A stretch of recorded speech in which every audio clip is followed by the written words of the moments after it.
Yo, Fike, how's it going, bro? Yo, bro, I'm good. How are you? Yeah, I'm good as well, man. Just a bit sick actually from the jet lag that I had after coming back from USA, but everything else is Yep. fine. Just really excited for the Oh, fight. that's good. Yeah, even me. This card is huge, massive. I think UFC has not put a card like this in a long time. I was even looking at like the prelims fight, even like at the bottoms. Like Edson Barboza is probably like a second or third fight on the UFC prelims. Yeah, yeah. But he's kind of washed, so it's understandable, I think. It's understandable, but it's still Edson Barboza. Like it's a big name, and then you have like a couple of other guys as well, like upcoming guys like Chase Hooper. Probably not the best striker, Yeah, but he's been here for a while. He's getting a lot of star power because of his grappling skills and also because he looks like a nerd. And then you have yeah. the guy that he's fighting, Hernandez. That guy was actually a big prospect. He was beating everybody, and then he got knocked out by a Cowboy Cerrone like a long time ago. And then his stock kind of Mm. went down. But if you look at prelims, they've got pretty good fights. Some of the fights are pretty good, but like the main card is just stacked. Yeah, main card is actually good. Um, there's Jeff O'Neill fighting who's that guy? Pyre or something like that? Oh yes, so Jeff Neal is fighting Carlos Prates, which is a good fight again. Prates, yeah. Yeah, that fight is good. And who else was there? There's Leo Murphy or something like that. Lerone Murphy is fighting Aaron Pico. So Aaron Pico, I've been watching his fights, and his pace is insane. The guys, they say that when he was 7 years old, I think he was when he was 9 years old, he was the best wrestler in the country or something. I don't know if they do nationals for like 9 years old. And then after that, when that happened, he was the best wrestler again. And he had the chance to actually, okay, he's the guy, by the way, when he was 17, he didn't actually wrestle in like a college. He was going straight to Olympics. That's how good he was to train with their Oh, team. And then he started just training MMA, and then he left wrestling. But his wrestling is so incredible. He was so incredible that time. And you mm. could see that, like the pace that he actually puts on. The only question is he going to be able to do it on UFC level? Like we've seen Bellator guys actually performing very well at the Bellator level, but when they come to UFC, it's just a whole different game. Yeah, it is a different game. Yeah, So we'll we've see if seen he that can multiple actually. times. We've seen them multiple times. And with him, the thing is, like some of the Bellator guys, when they come to UFC, they're already like 36, 37. Even with Michael Chandler, like he was already at the end of his career. With him, Pico is only like 28 years old. So Yeah, there is a chance he can actually, even if he doesn't win the first match, he can always improve. And then he has time. He has like 8 to 9 good years to actually compete with the UFC guys and improve his skills. yeah, I agree. Yeah, he has the advantage on him. Yeah, so do you wanna change the format a little bit this time, and then we actually start from the first fight? We start from like Khamzat Chimaev versus Dricus Duplesis. Yeah, yeah, let's go Mhm. for it. Yeah, Okay, that's the so mainstream fight right now. that's the mainstream fight. I've been following like everything about this fight, like watch the weigh-ins, and I've been watching all the embedded stuff as well. And Hamza's camp from what's his name, Rampage Jackson's guy. Jackson Yep. goes there record, and I've been watching all that stuff. So I'm really invested in the fight, and I want to see how many improvements Hamza Shamaev actually made in terms of his cardio. Although I did watch the fights Mm. back that he had with Gilbert Burns and Kamaru Usman, I don't think he slowed down massively in those fights. Like people kind of underestimate his cardio. I was watching the fight with Gilbert Burns. That was a 3 rounder fight. He was striking a lot during the fight, and Yeah, and they were going 100% both of them. So it was 3 rounds. So I could understand why it was that high pace. Both of them just wanted to take each other heads off. And it's not only Hamza Chimaev who got tired. Or Gilbert Burn was also like a bit tired as well. And nobody talks about him, even though he has great cardio.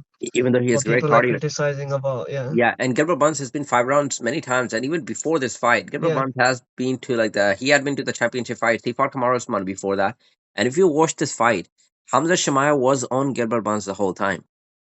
yeah. Yeah, Gilbert did drop him, but Shemaya was the one pushing him against the cage. The fight was taking place in Yeah, Gilbert Burns' corner because Hamza Shemaya was constantly pushing him against the cage for all 3 rounds. He was there.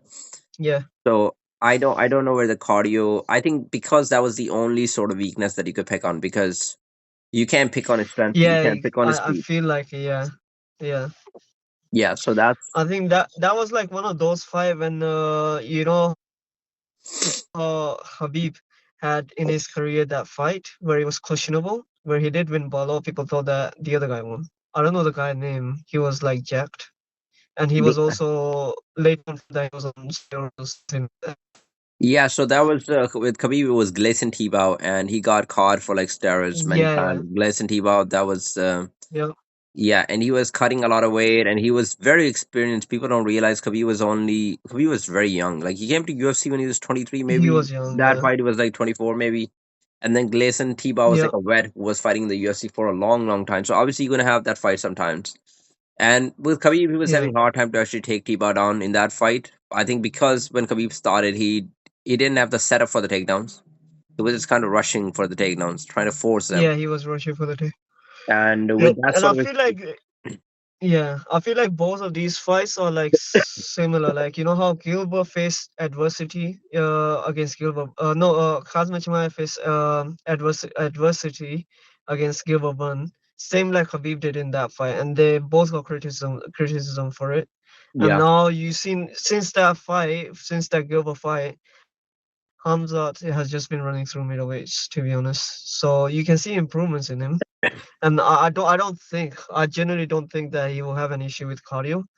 If it did, I'll be surprised because I think a lot, like he must have seen a lot of people talk about his cardio, so there's no way he wouldn't improve that, or Yeah, at least his coaches will notice that and they will be like, okay, you need to work on cardio. if he's training with they would 100% notice that he's training with Sam Kalvita at the moment. Sam Kalvita is the guy who's been associated with TJ Dillashaw as well, improved his cardio. Yeah, He's a very high level Olympic level coach. And by the way, Sam Kalvita was a wrestler himself, and he studied science in his graduation. And by the way, Sam hmm, Kalvita brings the elements of science into the training. So he's always looking at the levels. So basically, your body has levels, sugar yeah, levels, the other levels, vitamin levels, whatever. He's always looking at those levels and making sure that the person is on those levels. And that's where he can tell yeah, you that if the person is fit enough, or if they can go more. So yeah, I mean, he was explaining all of that. I watched the interview with Danny Cormier and Chess, and he was saying he does not have any problem with Hamza Shabazz cardio. He has seen, obviously he's trained Olympic level athletes. He knows yeah, he's like he trains guys from like Penn State and like other universities as well, so he knows where their fitness level is. And he's like Hamza Shemaev, his fitness is definitely there. And Hamza Shemaev is not just training by himself with him; he's training with Aaron Pico, who is known for his cardio, amazing cardio. Arman Saryukin never has problem with cardio. So obviously, if Hamza Shemaev has yeah, problem with cardio, those guys will pick on as well, because then you wouldn't be able to keep yeah, up with those guys. Those guys are training together side by side. And it doesn't look like there is a problem with Hamza Shemaev's cardio. Now, one thing the coach mentioned is that there are things that people try in the cardio sessions, and then when they fight, it doesn't actually work out, because when they're doing, let's say, the biking, the hmm, aerodynamic spikes, they can do the biking in the session for like a long, long period of time. But when they're actually fighting the kata, because when you're fighting, you're facing a human body, and that actually puts resistance on you. But when you're doing the bike, there's no actual human resistance. So people get tired. yes, So that's exactly, yeah, So that's why what they did with Hamza Shemaev is they actually went, even when Hamza Shemaev is doing the aerodynamic spikes, he's actually got resistance bands on him just to make it more difficult. yeah, make it more difficult. Yeah, I've seen that as well. So I'm pretty sure, man, And cardio is. also, I think because it's like a championship fight for him, this is like the first championship fight for him. I feel like he will have the right training. I for other like for other fights that he had, do you remember how insanely he was training? Even during COVID, he had COVID and he was training crazy, right? So just imagine now that he's fighting for a championship belt. There's no way he would be like there would be any question about him, not training as hard or not having his cardio in check. I think that's generally bullshit argument too. I think also it's gonna have a little bit You of, know, yeah, like yeah, smarter approach to training as well. Not just smart approach to training, but also smart approach to fight. Instead of doing like yeah, explosive energies, explosive movements, I think it's going to be a little bit conserved in what he's doing. If he's trying to get a takedown, just get like a decent, simple takedown, and doesn't have to spend a lot of energy. yeah, Spend time on top, do a little bit of ground and pound. Because if you watch the fight against Gilbert Burns, that was haymakers. They were throwing haymakers for like 3 rounds, spending a lot of yep, energy. And even when he took like when he dropped Gilbert Burns, watch how he attacks Gilbert Burns right after that. He was not calm at all. That was very young Hamza who was trying yeah, to knock yeah, him out. yeah, He spent a lot of energy over there just trying to finish him, and he couldn't connect the punches to the right place where he could have got a knockout. So I think he could do much better in this fight in terms of energy conservation. Yeah, yeah, I agree. I think I agree with that. But yeah, fight is tonight, right? Fight is So tonight. fight is tonight. Fight is tonight. What's your prediction? So my prediction for the fight is I've seen so last night I sat down, I watched 2 to 3 fights of Khamzat Chimaev and I watched like 6 fights of Dricus Duplessis. I literally sat down and I watched 6 fights of Dricus Duplessis and I'm not talking about the highlights, I watched whole fights of Dricus Duplessis. I was Yeah, yeah. sitting down. I slept at like 4 a.m. in the morning because I was trying to pick up the Mm, tendencies of Dricus Duplessis. And I was saying, "Ah, is this guy actually good?" So the thing is, turns out Dricus Duplessis, if you actually watch his fights closely, he's actually a very good fighter. He's very effective in what he's doing. He's doing crazy stuff, but there again, there's stuff that people are saying that you cannot pick on Dricus Duplessis because sometimes even he doesn't know that he what he does. But like there are a few things that I actually pick on. So Dricus Duplessis, when he's throwing those combinations, like people say, right? Those crazy mm-hmm. combinations, he's running towards the guy. He has a tendency of throwing those 6 punches, and he mostly connects with like the last two. So he's gonna start running, and he throws Mm-hmm. 1, 2, and those are like hooks that he's throwing 3, 4, and then sometimes he would go for 5, 6. And because the person is trying to move back, Yeah, you can dodge the first two, or you can probably potentially dodge the third one, but the fourth one will connect most of the times. So yeah. that's what he does. Fourth and fifth one should connect. Yeah, Should connect, and then after that, he will throw a kick at the end of the combination. And one thing he does is yeah. his left kick is kind of tricky because he I think left kick is the best weapon. He's been able to do a lot of things with that. He does like a good left leg kick where he throws a lot of power, and then with the head one, he mostly throws a question mark that actually gets a lot of guys. Like he caught Strickland multiple times with left question mark. He even Yeah. with the Brad Tavares, he was throwing the kick a lot. And then when he's throwing the body left kick, it just looks like I think it's the movement in the left kick. It looks like he's going for the head kick. 3 hands go up and then he Mm, goes for the body. It's a little bit different from the other kicks, but he yeah, throws a lot of power in the body kicks. So these are the tendencies that you can actually pick on. And when he defends it, that's when he throws a looping sort of punch. Because if you throw mm, let's say a left hook or a right hook or a left hook on him on this side, he's gonna block it. And right after he blocks it, then he comes like that when he's going down, and then so yeah, maybe you can pick on him when he's going down, maybe like knee him or something. There are tendencies that you can definitely pick on. yeah. But I also think Dracus is not gonna do combination against Khamzat Chimaev. I don't think so. I think that would be a stupid approach This is because where he will overextend. He will overextend. I There's think that's no a good way to think because obviously Hamza will Hamza is shoot gonna for. He will take on, dive. right? Because every time Dricus does a combination, Yeah, you will see, dude, it's become like a habit. Like people know he doesn't know what he does, like most of the time, even he doesn't know. But when he's throwing the punches, when he's going for the combinations, he's going for at least four and he's walking down, right? yeah. That is He's like the walking best down. thing Yeah, for the he does it's like the best thing for the wrestler because when you're fighting a wrestler, exactly. right? You're trying to be on your back foot, or maybe at least you're holding the ground in the same place. You're not trying to extend yourself ever. And the amount of time that you're giving him to extend, actually, that's a lot of time. That's a lot of time. That's 3 seconds for Hamza Yeah, Chimaev. exactly. And I think what's going to happen is So it would.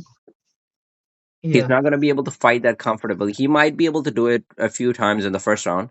But I think when Hamza actually starts Uh, finishing the takedowns, maybe get the first takedown and maybe get the second takedown, I think even though Dracus is very confident, man, he's like he doesn't care if Hamza takes him down. I'm gonna fight my fight. I think he's just gonna realize that it's very hard to get back up from the takedown. And I'm not saying Dracus cannot get yep. back up, but he'll be like, I Yep. spent a lot of energy, I took a lot of punishment as well, and I was close to getting submitted. Now, do I want to do it third time? Yeah. Do I want to do it fourth time? So I think he might hesitate a little bit Exactly. and like goes back against the cage. And if Hamza can actually push him against the cage, that's where Hamza is actually dangerous because that's where he does like his best work in terms of like trapping you against the cage, Yeah. right? Even with And wrestling, Hamza is, sits on you. Yeah. and also people don't realize Hamza actually has power in his hands. Like he dropped Gilbert Burns with the jab, Oh yeah. Yeah. he dropped Yep. Jeremy Shah with one shot. So against that was against the cage, both of them against the cage. So against the cage, his striking is actually very effective as well because that's when he's kind of like if you see Hamza striking, right? He's constantly fading. Watch against Gilbert Burns or even against like Yeah. Jeremy He's Mircha. fainting. Even I've noticed. Yep. Yep. He's fainting. Like watch the fight against Kamaru He's Usman. He looking did, for a reaction. He's looking for a reaction to hands to come up and then shoot immediately. I and feel then like shoot and then that's shoot. his. Yeah.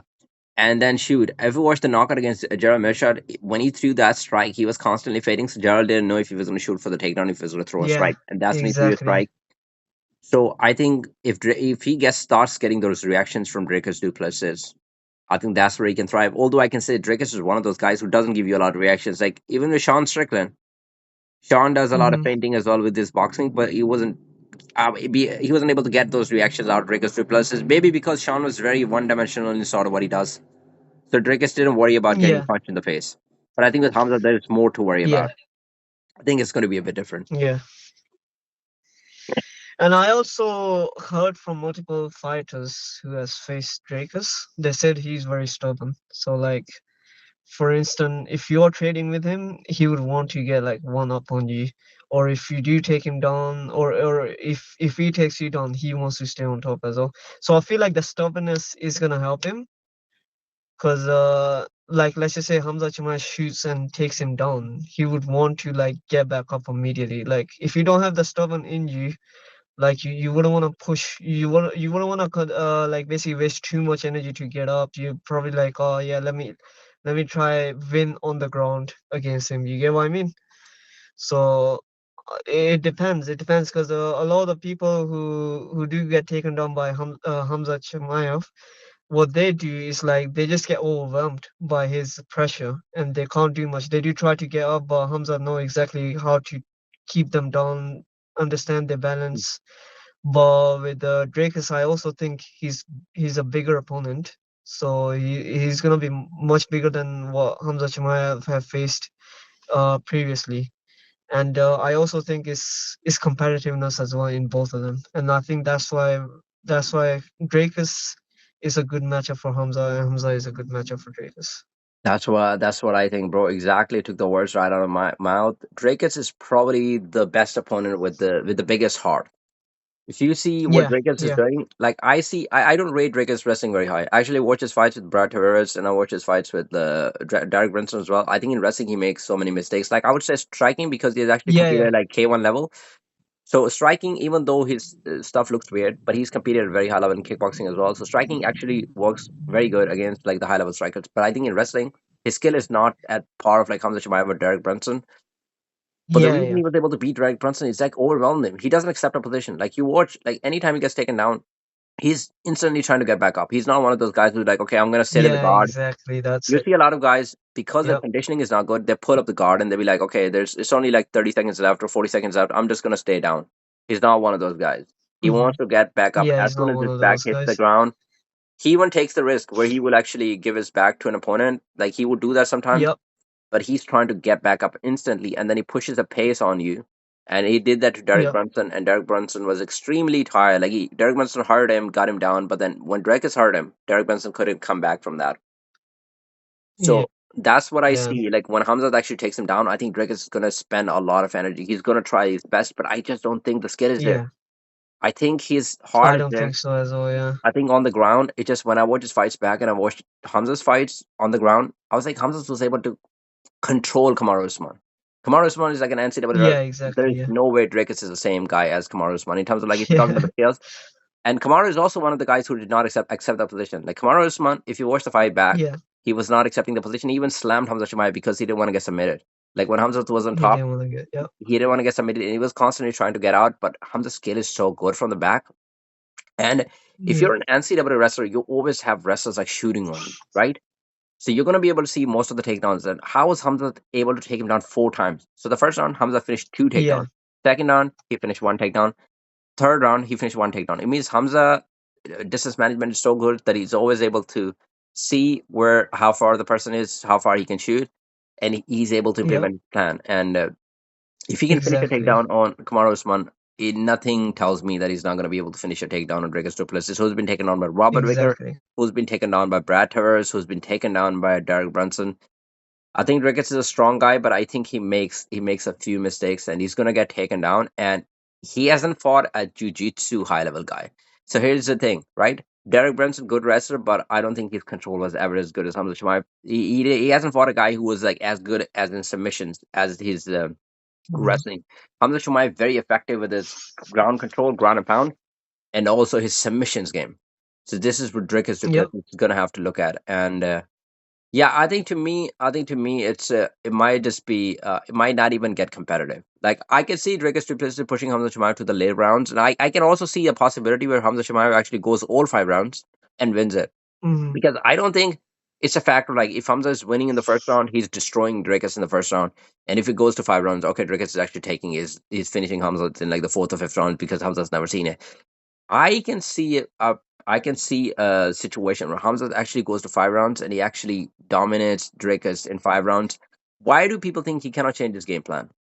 Like even if he Yeah, takes Dricus exactly. out, Yeah, he let's say he puts a lot of pressure in the first round. Second round, he can always get a recovery back. Watch his round versus Kamaru Usman. He took the whole second round off, and I think that was because he broke his hand. That's what I personally think. yeah, But he can take a second round off, and he can in the third round he can come a little bit slow, and then his striking is not as bad. Like people think, as soon as the fight is on the feet, Hamza is gonna get knocked out. Bro, Hamza's chin is very, I don't, is yeah. very He's underrated. He was able to take a lot of yeah, shots from good ones. He can also hurt Dricus Duplessis on the feet, and I think his movement is not slow. Where you think that Dricus is going to be able to land whenever he wants. If you watch his fights, striking battle between him and Kamaru Usman, he's much faster on the feet than Dricus Duplessis. Dricus Duplessis is a bit yeah, awkward, moves a little bit more, spend a lot of energy, but Hamza is much faster. So I don't think Hamza is going to be an easy target for Dricus um to actually just get a hit on the face and then finish him. I think it'll be difficult. I see Hamza winning the fight. I think he's got it. yeah. I also think that it's just I think one advantage Dracus might have is his high level jiu-jitsu. I was watching his jiu-jitsu match yesterday. Him versus I think 6 or 7 Garcias that he was facing. He yeah. Yeah, and I think that was pretty impressive. But I think the pressure, because from what I saw there, he wasn't basically he wasn't the one that was on the ground. He was mainly on the top. But I don't know how his defense is or how he attacks from when his back is on the ground. Because I know for sure Hamza will take him down, and Hamza on top of you is like different pressure. So I just don't know how he's been preparing for that, you know. And yeah, and then But MMA I do think that is one advantage for Drake is that he has jiu-jitsu. He has a good level of jiu-jitsu on him.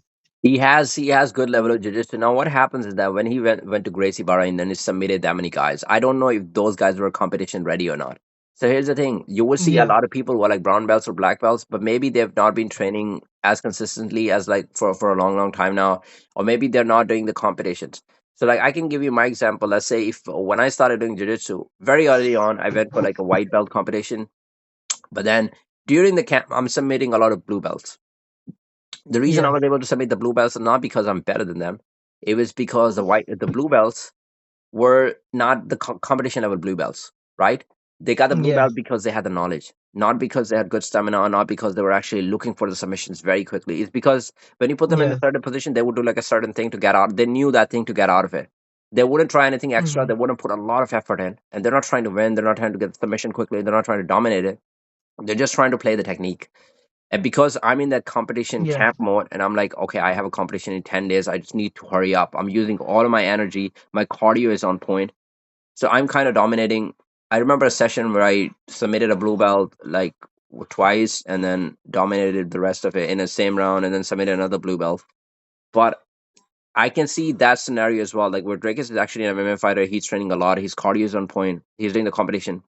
And the other guys, that the Gracie Barra yeah, guys that he's doing it with, I don't know any of the guys that he did it with, but we just know that he submitted 5 guys.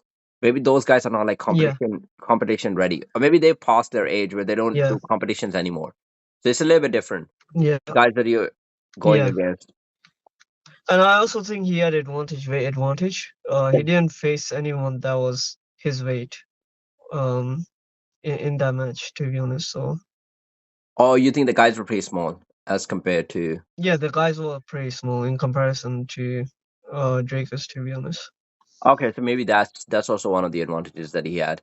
But still, submitting five Yeah. guys quite impressive. Yeah, still submitting. Yeah, it was still impressive. And do you think Dricus has got a So slight advantage on Khamzat Chimaev? no, I think Khamzat Chimaev is bigger. I think he's as big as Dracus, or if if as big as Dracus, or even bigger than Dracus. I was watching Because this. I saw them two standing next to each other. I feel like they were like similar size, or I think I was just a little bit bigger. I think in the face off after the press conference, after the press conference, and also after the weigh-ins, Dricus looked a little bit bigger in terms of like he looked thicker. Like Khamzat's probably got an inch advantage on Mm, height. I was watching his coach as well, his coach's interview, and Dricus was saying Hamza's not thick. He's like Hamza's got a length on it, yeah, but he's not thick. So yeah, I don't think it's he's going to play a big part though, because I think Hamza is still going to be strong, very strong. So yeah, and also when you're very thick, you're carrying a lot of muscle, so that can also slow you down. So I don't think that you yeah, kind of need it. You only need it when you are like a less stronger guy, when you know that your strength is yeah, not going to be there. But I don't think strength is a problem for Hamza Chimaev. So I think exactly, more weight is just going to hold him down. So that's not a problem for him. exactly. Yeah, that's it. So my prediction for this. I think Hamza Chimaev just runs through Duplesis. I think my prediction is I think Hamza gets a submission in the second round. I do see a scenario where it can go to 5 rounds. Maybe Hamza's trying to prove a point as well. He goes all 5 rounds just to prove that his cardio is good. But I can see Khamzat Chimaev finishing Dricus Duplesis. That would be my final prediction. In the second round, he's going to get a submission. I think he gets him down a few times in the first round. And then Dricus is going to get extremely tired. Now, the whole narrative is that Hamza gets tired. But Dricus is going to see that the pressure is quite different. And it's the first time that he's felt like a wrestler like this. And now, every time he's trying to get back up, there's a lot of pressure. He's spending a lot of energy. So the energy conservation for Dricus, now that goes down because I don't think his concern was the cardio. He wasn't expecting to get tired. I think second round, he Mhm. gets caught in something bad, gets submitted. I've seen him exposing his back a lot of times. I can see a really good choke. Yeah, I think I completely agree with you. You said it the best. I think Hamza Chimaev will get it done in second or third round, and I think a lot of people are going with this narrative that Hamza Chimaev is doesn't have great cardio, but I think Dracus hasn't felt that type of pressure, which I think in that moment, I think Dracus is gonna feel it, and his energy levels will go down, and he's gonna be the first one getting tired. Yeah, I think my prediction with Hamza Chimaev, I think he gets it done with either second or third round. Okay, yeah, it's pretty close to my prediction. Yeah, let's see how it goes, man. I'm gonna be exciting. Are you gonna be watching the fights? By the way, you gonna be watching in your house? Yeah, yeah, I'm actually gonna watch the whole card tonight. And you're saying that you got a big TV and screen. It's gonna be Yeah, okay. yeah, 65-inch. Yeah, it's So gonna be dude, amazing. if you enjoyed us, like I know it's gonna be fun to watch in front of a big screen, but also the place that I'm watching at. I know a couple of guys, like Anthony is definitely going to be there, but I know a couple of other guys who are going to be turning up there as well. Like there were guys that we met last time that came Uh-huh. from like a different city because they didn't have like a facility over there. They knew it was a great casino over Okay. here. So if you fancy like joining us anytime, just let us know. Okay, yeah, I'll let you know. All right, so I'm gonna move to the next fight, which is a Lerone Murphy versus you got Lerone Murphy fighting Aaron Pico. Aaron Pico, guy from Bellator, great record, has got like 4 losses on his record, but still has great record. And then you have Mm-hmm. Lerone Murphy, who's just undefeated in UFC. Mm-hmm. With this one, I don't know much about any of them, so I don't even know what to predict. Probably will have same prediction as you, to be honest, because I think you have much more better understanding of the both of the fighters. Yeah, I would say Lerone Murphy. I only started watching him like probably like a year and a half ago. So that's when his name kind of came up. Lerone Murphy is sort of like Leon Edwards sort of fighter. Mm-hmm.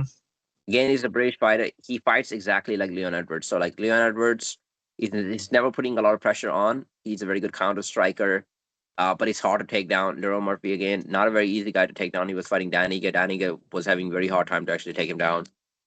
So he Mm-hmm. can defend the takedowns, and then he's got very good kicks, just like Leon Edwards. He's got good counter striking. He has good distance management. So he's Mm-hmm. that sort of fighter, and I think Aaron Pico might actually find it hard to actually close the range because Larry Murphy is the guy with the range on. He's a taller guy.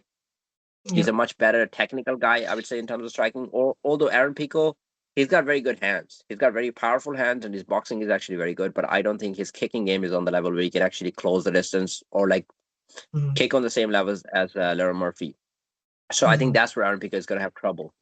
But I think pace wise, the way that Aaron Pico is going to put the pace on Lerner Murphy, I don't think anybody has been able to do that. I don't think he's seen it on that level because Uh-huh. what Aaron Pico does after watching his fights, what I've actually come to the conclusion is that he's not forcing a takedown. He's never forcing a takedown. He's Mm-hmm. throwing 1 or 2 strikes, and as soon as he gets the reaction from the opponent, he actually shoots the takedown. And he's not a one takedown sort of guy. He will shoot a takedown, he will take you down, he will do ground and pound. And then after 20, 30 seconds, whenever you get back up, he's going to do exactly the same process. So he fights much like Marab, actually. If you watch his fights, his pace is Mm-hmm. unbelievable, relentless pace. and he's doing almost everything. He's gonna kick your legs sometimes. He's gonna do Mm-hmm. good boxing. He's gonna throw a lot of good body shots because he's a shorter guy. He's shorter than most of the people, but he's very thick. So he closes the range, throws a lot of body shots, and then he takes it down again. Mm-hmm. So I think if he can figure out the style of Lerone Murphy, or if Lerone Murphy is having problems stopping Aaron Pico from actually closing the distance, it could be a problem for Lerone Murphy because Aaron Pico gets guys very tired. Like to Mm-hmm. fight at that pace is insanely hard, and I've been watching his stuff on like with Coach Sam Calveda, how it's actually keeping up with like Arman Sarigan and Khamzat Chimaev. His cardio actually is very insane. And this is the case with Mm-hmm. most of the wrestlers, the NCAA guys who have fought at like a very high level. They can actually push the Yep. pace on. Who do I pick to win the fight? Uh, I think this is a very 50-50 for me. I can probably say uh, maybe Lara Murphy. I would say it's a hard one. I can see Aaron Pico winning, but I can see Lara Murphy. Actually, I'm Mm-hmm. gonna do the opposite. I'm gonna say Aaron Pico actually wins. I think he figures him out. I think he can close the distance. I think he can take him down. So Yeah. uh, I'm not gonna say a finish. I think he will dominate over a period of time.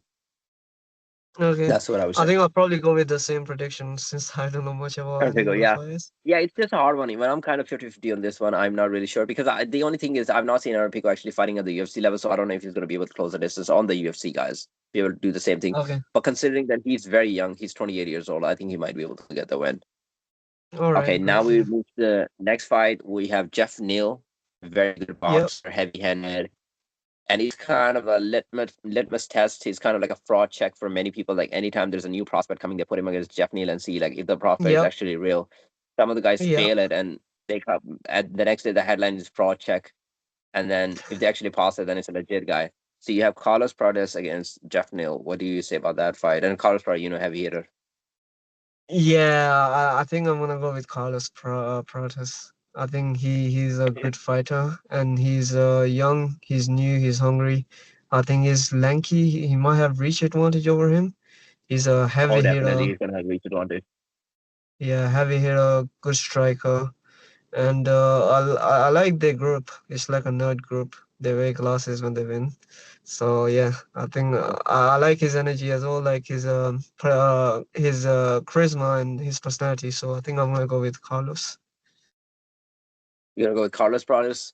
I think Yeah, I think the same thing. I think it's going to be a knockout. There's no way this fight is going to 3 rounds. yeah. It will definitely be like a stoppage or knockout. One Yeah, of them is definitely getting finished. I think with the last fight actually, Carlos Prates got a little bit tired when he was fighting Ian Gary, and somehow Ian yeah, Gary has become a grappler. He's been able to like take people down. yeah, He did the yeah, same yeah, thing with MVP.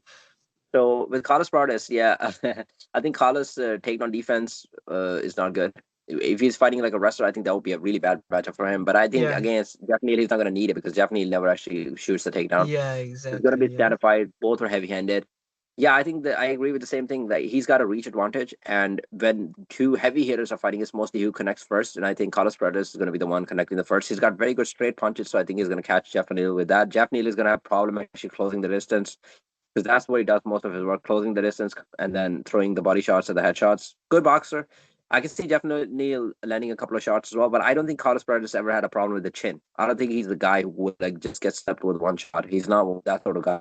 He was only very tired in the last fight. That's why he was struggling with the in the last few rounds. But I think with yep, Jeff Neal, he's going to be completely fine. Is any one of the reasons he was tired is because he has never been taken down like that, so he was feeling the pressure of wrestling too. This fight, I yep. think, is going to be calm. Do you know, by the way, they asked Jeff Neal after the fight with Ian Gary that if he would leave his cigarette intake, he smokes a lot, Yeah, yeah, that would help him with his UFC career. He's like, no, he's not gonna, he's not gonna reduce the cigarette intake. He's like, the cigarettes are not getting in the way of UFC. It's the fighting that is getting in the way of cigarettes. So he's not gonna smoke less. it But has to be I see. bad at one point, right? Unless if you I mean, it just has to be. Nick Diaz and Nate Diaz who just smoke and Yeah, but I think they're it's insane with the cardio. They just swim a lot. They do marathons.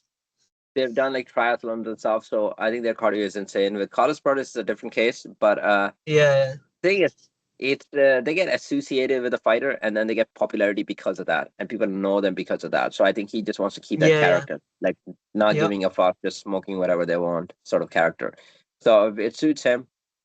Yeah, I can see a finish. I see a finish in probably. I wouldn't be surprised if we get a finish in the first, but my prediction is probably in the third round. Yeah, yeah, I agree with you. Yeah, I think Carlos gets it done.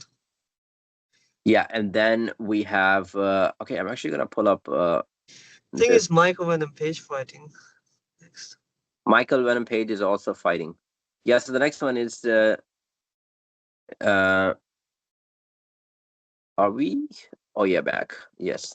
So the next one is Jed Cannonier versus MVP. Oh yeah, yeah. That one I think I'm gonna go with MVP. I think Jared doesn't shoot, right? I'm just making sure he doesn't shoot, right? He doesn't like he has shoot he has shot on people, but he's never shot on like a good fighter. His wrestling takes on it's not gonna be with speed. It's not MVP is gonna see it from miles away. He's fought a lot of wrestlers. So with Jared, Yeah. I've seen him So wrestling by the I way when he's fighting like a very good fighter. yeah. So I think MVP is just gonna piece him up. If it's a stand-up I fight, I think think MVP Jared has to shoot. Jared has to shoot in order to Jared win. has to he has to do it. It's not gonna work out. I'm telling you, I've Yeah. seen Jared Cannonier when he's fighting the rest, even when he's fighting the guys where he thinks that he can complete finish a takedown. You will never Yeah. see him shooting from a distance. He's shooting in close range. That's when he's shooting. Like when the fighting in close range, he's gonna have to hold MVP to be in close range. And who is able to Yeah. hold MVP in close range? MVP is always Yeah. at a distance. I don't think he's going to be able to close the range. And even Jed Cannonier, he does not have a long reach. If you watch his arms, Yeah. they're pretty small arms, very powerful, very strong. I think the Yeah. only problem some fighters could have with Jared Cannonier is he throws leg kicks, and his leg kicks are very powerful that reduce the movement of the fighter opponent. But I think with Hmm. MVP, because MVP is so far away, I don't even think that it's going to be able to connect with the leg kicks. I think even that's going to be very hard. Exactly. If you see MVP, he's like 10 feet away from you, and that's where he does his explosion. He's so So I good with see his MVP. karate stance. He just understands the Oh, distance it's so good, management and his like speed is on different level. Yeah. it's unbelievable. Like when he's fought like high level strikers, like Ian Gary turned into a wrestler after he was fighting MVP. Like Ian Gary is known to be supposed to be one of the best strikers, right? He's a much better Yeah. striker than Jed Cannonier. He couldn't figure MVP out. When MVP was doing Yeah. that in and out motion, Ian Gary was getting hit, clipped every single time, and then he turned into a Yep. wrestler. But I would say Ian Gary's double legs are actually much better than Jed Cannonier's, and Ian Gary is a much younger guy as well. So and he was welterweight, so he was a faster guy. So he could actually Yeah. shoot an MVP and actually take MVP down. And he was very Yeah. young. Exactly. With Jed Cannonier, Yeah. he does not have any of those things. Like he's 5 feet. He's probably no, he's not five. He's probably 6 feet. But yeah, he's not. He's very like thick guy. He's 41 years old, so even the age is not on his side. He's a little bit slow on his feet, so I don't think there's much he's going to be able to do. I see MVP just kind of destroying uh Jed Cannonier. Maybe just finishing, also finishing him in the third round. I can see with the accumulation of punches.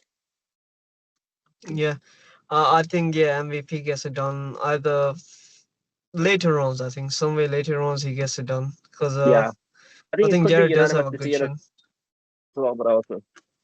Yeah. He Yeah. does It have a could good be a chin. It's hard to finish unanimous. Kennedy, so I can see it going to distance. But I think accumulation of punches, maybe third round. At the end of third round, he might be able Yeah. to finish him. Yeah. Yeah. And then That's my we prediction. have that's my prediction as well. I would say the finish in the third round. And then we have what's his name? Tim Elliott is fighting Kai Asakura. So Kai Asakura is getting his fight again, Oh his second yes. chance. Yeah. Yeah. I think Kaya Sakura. I hope he wins that because then it's just gonna be useless bringing him from a different organization to UFC Yeah, and if he just loses this fight, I think yeah. that's a great chance for Kaya Segura to actually redeem himself because the first fight that he had, Yeah. they put him against a Wolf. They put him against the best guy. They put him against Exactly. Pantoja. Yeah. So he didn't have much of a Yeah. chance. One championship does not have the best grapplers anyway. Their striking is very good.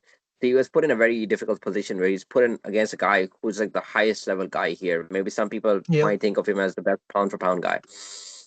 So that was a difficult situation. Now the guy that he's going against, Tim Elliott, he can do everything. Like Tim Elliott can wrestle, he can grapple on the ground. His submissions are good. His striking is pretty decent. He's very unorthodox striking. But Tim Elliott is also a guy who's 38 years old, who is a bit of past his prime. He's fought the who's and who's, so he's got the name power because he's fought Demetrius Johnson. He's fought like a lot of Yeah. guys, John Dodson, and every good flyweight he has fought Davison Figueroa. Tim Elliott is one of those guys.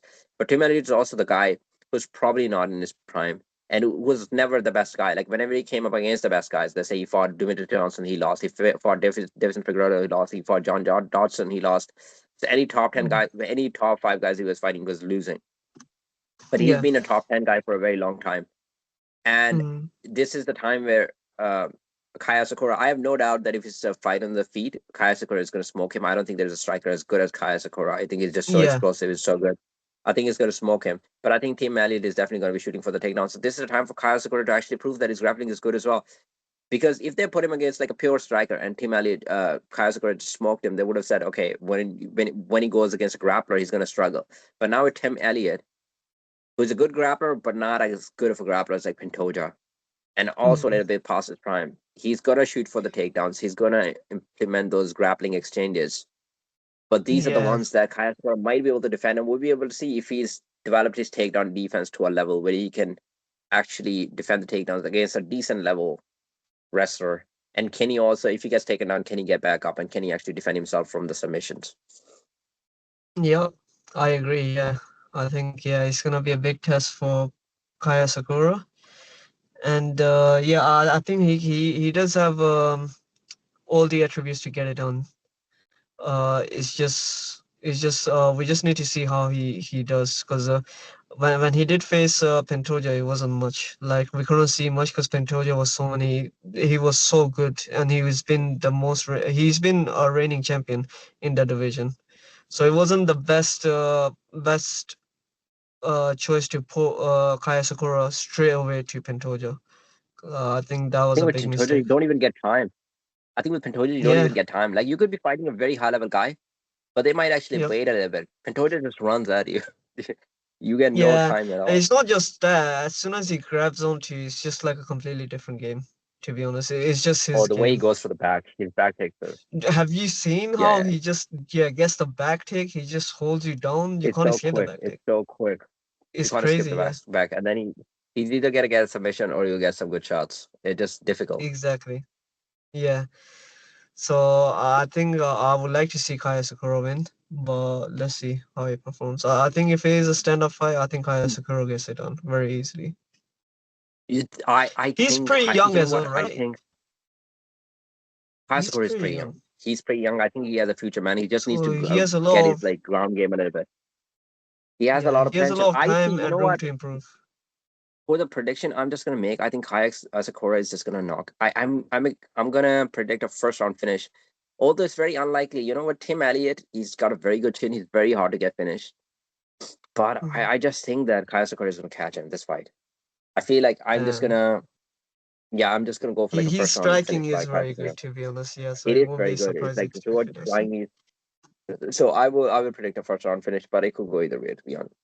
So let's see. Yeah,